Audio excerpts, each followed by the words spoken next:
Hey everyone, John here. First edition of Lyrical Waxing coming right up.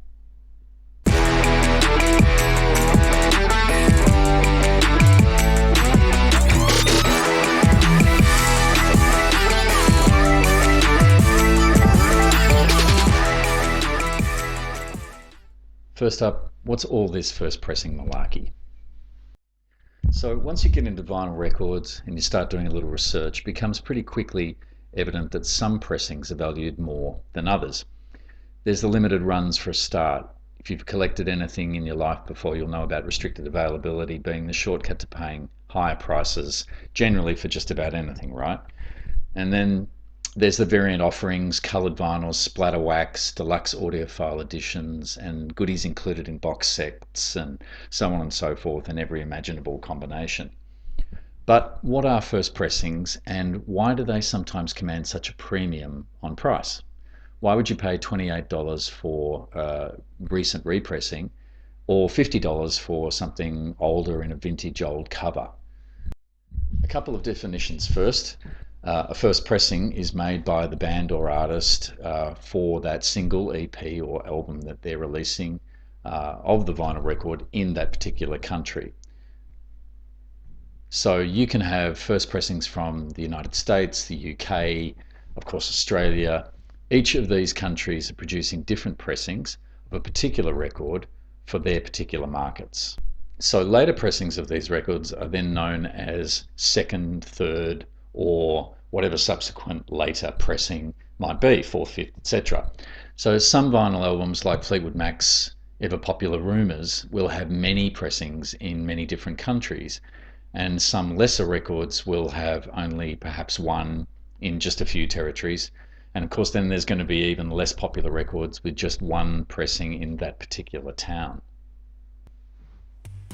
But if you're Fleetwood Mac, as in our example, and you have virtually your entire later catalogue constantly in print, being repressed all the time, and your pressing counts are in double if not triple figures by now for certain titles. In fact, if you go to Discogs right now as of this episode, there are 444 different pressings of Rumours since it was released 42 years ago on vinyl, cassette, CD, 8-track, reel-to-reel, DVD-A, mini discs, the list goes on. So a frightening number of first presses in all of those categories to consider owning. So the question is, why do you want a first pressing of any of them? Well, there's three main reasons why you might consider that.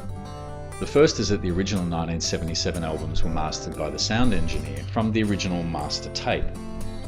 The mastering engineer, in this case the legendary Ken Perry of Capitol Mastering in Hollywood, California, would have used the only tape available to him at the time in 1977, which was the final agreed and approved mix of the album from the band's studio sessions. This means the quality of the source is almost guaranteed. You've got the original tape from the band's recording session and you have the original mastering engineer, the band or label picked for the job, behind the desk. Second or subsequent pressings of the album in later years may not use those original tapes, or may even have a different mastering engineer do a remaster of that music. In other countries, the pressings may be from different masterings entirely, as is often the case here in Australia, of course. We'll get to the complex and absolutely fascinating subject of masterings in a future episode. Suffice to say, it's the perception popularly held that whoever did the original first pressing master may well have done a superior job than any subsequent mastering efforts, considering that they had access to an original fresh source tape and that special feeling the engineer had with working with the band themselves, which just can't be discounted. The second reason you might favour a first pressing is linked to the idea around first stampers. Stampers are what the vinyl pressing factory used to press the vinyl itself from the metal parts, the metal lacquers. In a complex series of processes which we'll cover in depth in a future episode, the first stamper is made from the lacquer, forming a mother press. These stampers, used in these giant steam-driven hydraulic record pressing machines, have a limited life once in use.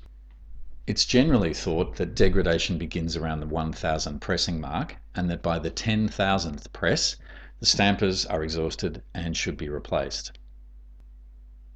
Now, if you're only pressing 5,000 copies total of a record, that's not going to be an issue.